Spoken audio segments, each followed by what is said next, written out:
Alright, the saga continues. I'm still trying not to let my roof get damaged. I mean, this is going to be an all-winter thing, right? Realistically, like, everybody can learn from this. You shouldn't have ice on your roof. Now, I've got to clear this thing off again, and the snow's got to come down somewhere, so she's going to hit it with the blower while I just drop mountains of snow. You got to be quick with that snow. When it comes off your roof, it hits the ground and turns into concrete. We're constantly getting battered with storms, so it's just an ongoing battle here. And this is only my second time doing this, but it's not that hard. Anybody can do this once you get over the fear of being on the roof. Now, a lot of people in the comments were talking about my venting, and here's my ridge vents. I don't know why they used ridge vents, but they're completely blocked with ice, so I'm gonna have to clear these things and see if that makes a difference. I'll catch you up if you're new.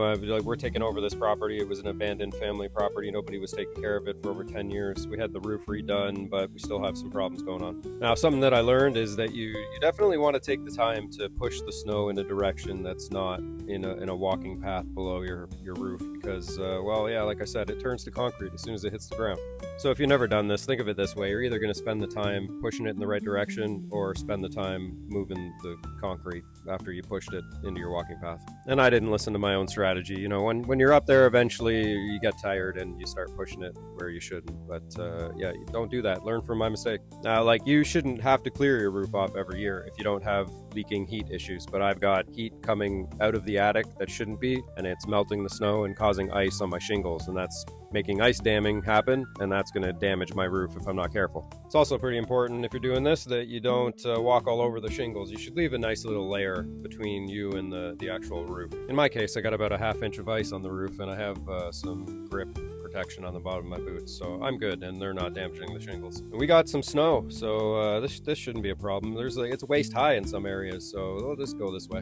And I think I'm done, but I actually forgot to clear the roof vents, so I'm gonna get back up there. I had a lot less knowledge when we had this roof done than I do now, and now I don't understand why they would have used ridge vents. I didn't even think to ask, but this seems like a ridiculous way of venting in an area like this. I mean, these things are useless in this climate. Like, they're just completely blocked with ice and no air's getting out, so that's definitely going to be an issue. And I know I'm fighting a losing battle here until I get the other issues solved, but I got to do something. I can't just, when I'm here, I can't just leave it, right? Like, how do I just not do something? I don't know, that's just me. If I don't make the effort and something happens, then I'm going to think what maybe if I had done it, that it would have been better.